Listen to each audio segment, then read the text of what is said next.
Hey guys, what is up? It's me, Croft Studios here, and I'm here with a very long-awaited video. And I'm here with the Ninjago MOC of basically my most recent builds for Ninjago MOCs. It is Edna's Junkyard. And I've taken a long time on this MOC just to basically perfect the set, make it as the best I really want it to be. And I've taken a long time on this MOC, and I actually do have another MOC done. So that will come out within the next 2 weeks due to the fact that I don't really have a ton of ideas right now besides the ones I put in the video. So I'm not going to be able to basically put them out as frequently. I say about once a month or once every 2 to 3 weeks I'd say are going to be Ninjago MOCs. So expect those, and they're going to be good MOCs. Don't worry, they're not going to be like small MOCs like the bus and stuff like that. So we're going to get straight into the minifigures for Edna's Junkyard.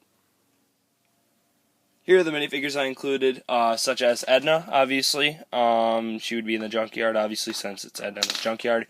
You get her, you get Ed right here, and both of them, I gave them the hair pieces, which was not like the Ninja Ball Run set that I made. And you can see I gave 2 Venomari guys right here, because these are the guys that most frequently visited the Junkyard to attack the ninja. You got Jay right here. Obviously, this is his parents' Junkyard. I put Nia in this set as well, and a cool figure. If you guys did not know, spoiler alert, I'm going to be reviewing the gigantic Temple of Jitsu set, and I put the Postman in this set. Really cool minifigure. Obviously, I'll show that in depth once I review the Temple of Jitsu, which should be coming out pretty soon. Hopefully, hopefully I won't get delayed on that because I have some other videos that are coming out as well. So those are the minifigures I included. The first model I'll include is basically just a small heap of trash and tires and stuff like that. A lot of small little details. I put a little blue spider right here. I put a little buoy or life preserver right there. You can see I got a little keep out sign right there. There's also like I said, tires that are stacked up on top of each other. You can see that right there. It's pretty cool. And there's a small trash can right here, which I just put a very small wheel in there. And there's a lot of crates and stuff in this set as well. But you can see right here, there's just a small fan. It's just basically meant to sit on its side. That's why it doesn't spin. And you can see when you open up this crate right here, there is basically some tires, like the rims of, or the actual rubber part of the Lego tires. And there's also a small hook in there. And on top of it, when you take off the top of the crate, there's also a small tire on there. And yeah, it's just basically a small little heap of trash and stuff like that that I added into the set. I thought it was pretty cool because it added some more details to the set. Up next is basically the small living quarters of Ed and Edna, and this is a very small model I included with the set, because there's a lot of stickers and stuff on here. This is definitely the set with the most stickers and details on it that I have made for a Ninjago MOC. I used a lot of stickers on here, custom cut ones and stuff like that. You can see the sides of it right here. There's just a small piece I got from Chima on each side, this big rim right here. Used that on each side. I thought it looked pretty cool. And then on the front you have a little passcode type of thing. I just use a Lego phone, and you can see how that just basically opens up so people can walk inside. You can see how it just closes up right there, so it's nice and smooth. On the top I put some more details up here. Those are from Dino sets, if you were wondering. And I think this is a pothole piece from a really old set. And going on to the back, you have some lights, which are basically held on by a small string piece with some added little light pieces hooked on, which are pretty cool. I really like this piece. It's used in white in the Spider-Man sets, if you did not know. And when you take off the top, it's just basically held on by some studs right here. You can see that. And then on the inside, there's a small bed and a sink. There's not really much on the inside of here. It's still cool, though, but basically, obviously, you can fit a minifigure in the bed. And it's pretty cool looking because you can still close it up with the minifigure on there. Just basically put him on there and then put the top back on, and he fits in there. So I thought that was a pretty cool little feature, I guess you could say, for Ed. And you can fit a minifigure in here, so you can just stand inside there, wash his hands in the sink. So it's just a very small living quarters, and it's a nice little model included with the set as well. Moving on to our taller model of the set, and probably one of the tallest ones in the set is basically the doorway or the entrance to Edna's Junkyard. I added a lot of nice details and stuff on here. There's some tires on the side of it, just basically hooked on there. There's a sticker detail down here. If you did not notice, a lot of these sticker details are from the Rocket Raccoon poly bag, which is pretty cool. I didn't think I would actually find a use for those, but I did. You can see the sign right here. I used a rail from a train for the sign, because in the show it had kind of this industrial look, and it had a really cool looking arch to it. And because I used this train piece right here, I was not able to put any writing of Edna's Junkyard on there, but I think it's fine the way it is. I think it looks pretty cool. I like the look of the curve more than the actual basically sticker if it was there. I think it's cool like this, and you can see I put a little ladder on the side as well. And moving down to the bottom of this entrance right here, you can see there's a small rail right here. There's a small little type of camera piece. I just put that together. It's just a small little piece right there. And there's also a trash can, which I put Jack Sparrow's compass in. I actually don't remember what I put in these little trash cans, so it's going to be a mystery when I'm going through this. There's a small piece from the Lego movie set right there. Mostly the sticker actually, and you can see there's a small engine piece right here, and on the back is where a lot of stickers and stuff are. You can see right here there's a sticker here, there's one right here, and moving up to the top of the entrance it says no entry right there. And I kind of put that sticker on pretty badly if you see right there. And I also have some details on the other side as well, like right here. I also put one right there. And there's a small little tile piece in the ground. I used the Alright Heart 80s sticker piece from the Rocket Raccoon set on there, which is a pretty cool use for that. I thought it was just a cool tile to add. Yeah, so that's basically it for the entrance. There's not really a lot to it. It's just basically a cool looking entrance, and it's accurate to the show. So let's go into our next model. Up next for our models is the redone Ed and Edna's car, and I think I made this car a lot better than the old one. You can see there's a lot more red on it, there's a lot more blue on the back. I think it just looks a lot more detailed than what it did before, and it has some it has a lot more details, I guess you could say. So the front is basically a little bit renovated. The wheels on the front are moved out one stud, so they don't basically run into this piece anymore, which they almost did before.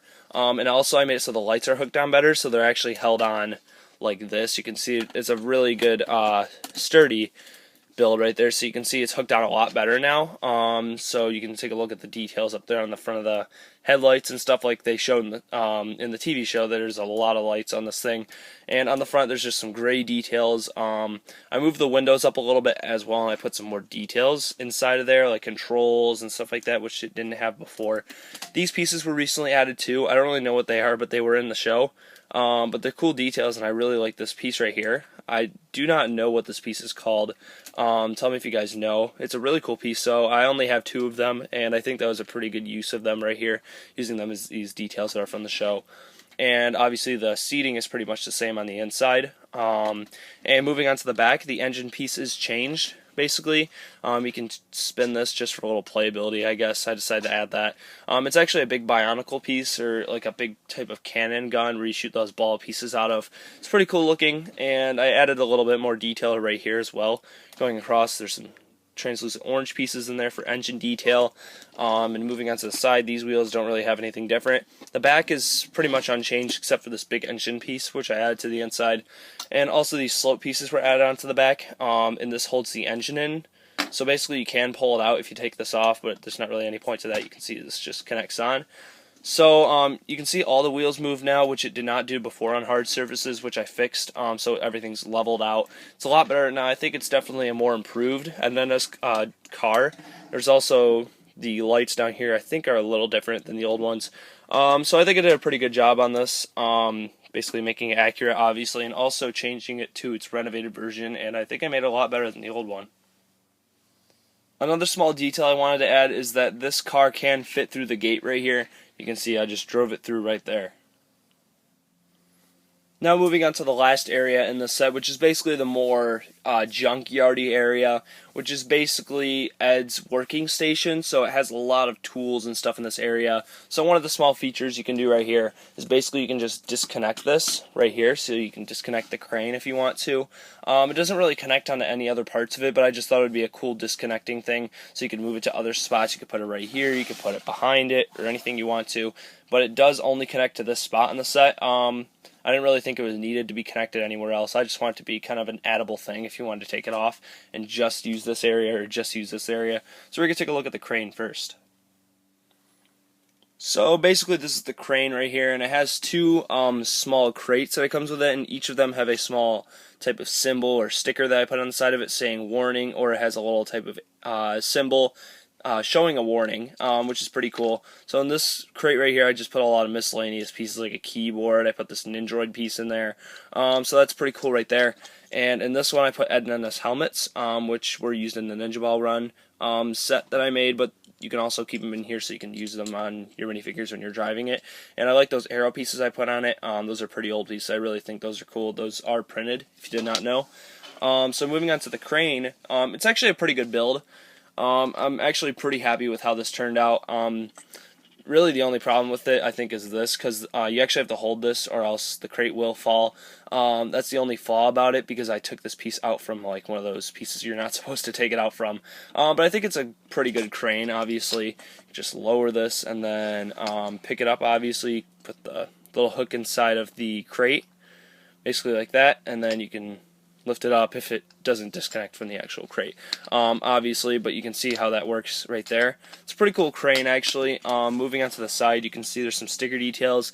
This moves up and down right here. You can see that right there. And there's a small engine detail with some lights on the side.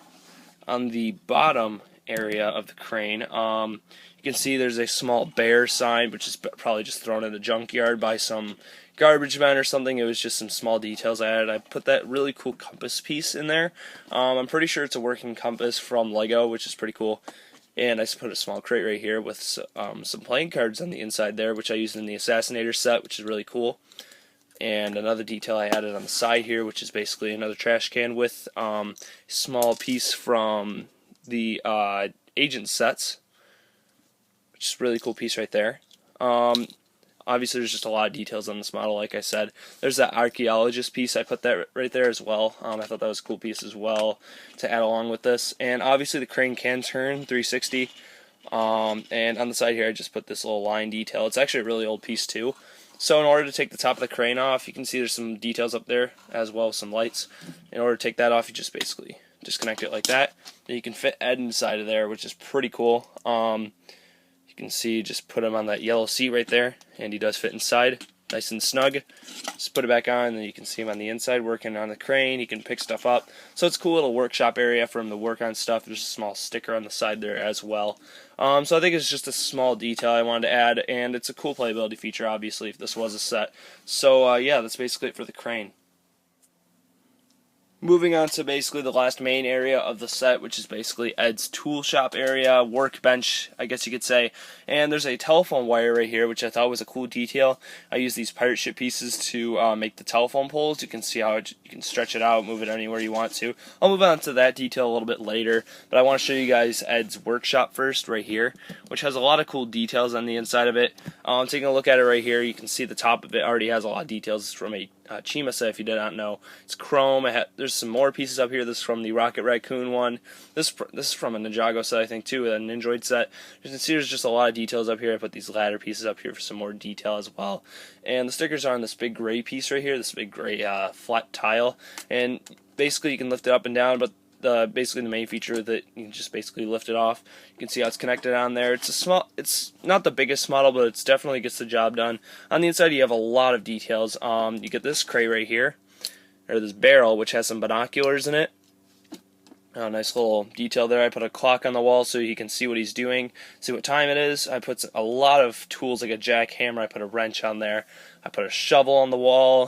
This is a Brick Warriors piece where the welding helmet's sitting on, which is really cool right there. So you can get that on Brick Warriors if you guys want to. And you can see there's a lot of pieces on the wall as well, so you can grab those down. There's a crowbar, there's a screwdriver right here, there's a wrench, like I said earlier, there's a saw. And on the side here, there's a small vault with some vault details on there, which is a really cool piece. And I put some silver coins in there, so I thought that was a pretty cool detail. And on the side of the house, or not house, I mean the work area of Ed, you can see there's a small fireplace. I used that Chima Chi crystal piece in orange to simulate a fire instead of just using the regular fire piece. I thought it would be kind of unique to use that as the fire piece instead. And you got his little toolbox right there, obviously, since he has that in the show. And I used that Quickie Mart piece from the welcome mat, which I thought was a pretty cool detail as well. And there's a small sign right here saying 50. That's just kind of sticking out on the side there just for some detail, I guess. Then that leads us onto the telephone pole with the light right here, using that headpiece as well. And we're going to take a look at some small details on the back of this, then we'll move on to the small area over here. On the back, there's not really too much going on. You get a small crack detail on the wall. There's a little electrical things, maybe showing how it's like electrical, running lights through here and stuff like that. Just some more detail, I guess, to add to the set, and that came in with Jay's Electromech, actually. Just a pretty cool piece right there. And moving on to the telephone pole, like I said, you can see how this is connected up here, which is pretty cool right there. I think that was a pretty good idea to connect it by string. Just simulate that as telephone wire right there. There's also some clear heads right here, which is pretty cool.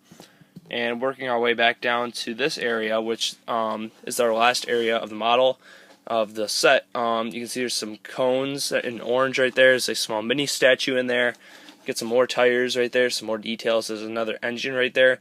Kind of based this off of the Episode 1 engine that they needed for the spaceship. And another little detail right here is this little green 1x1 tile. I do not know what that is. I've had that for a very long time. So if you guys know what that is, comment that below. So yeah, guys, that's basically it for the set. Yeah, I'm going to move on to the ending of the video now. So yeah. Alright guys, so that is basically it for this Ninjago MOC. I know it's been a long awaited MOC, and I do have another one coming out pretty soon, which is a pretty sweet looking vehicle, and it will be coming out very soon. I'm going to make an updated Ninjago list video as well pretty soon, and I will be uploading that within a couple weeks. So I did a lot. I mean, it took me a long time to make this MOC, make it perfect. I really wanted to make this a good MOC. And since I've been gone a long time with the really good Ninjago MOCs, I really wanted to make this one special. I think this one definitely is on the level of the other ones I have made. So, yeah, I hope you enjoyed this Ninjago MOC review. Make sure to look out for more. Make sure to comment and subscribe.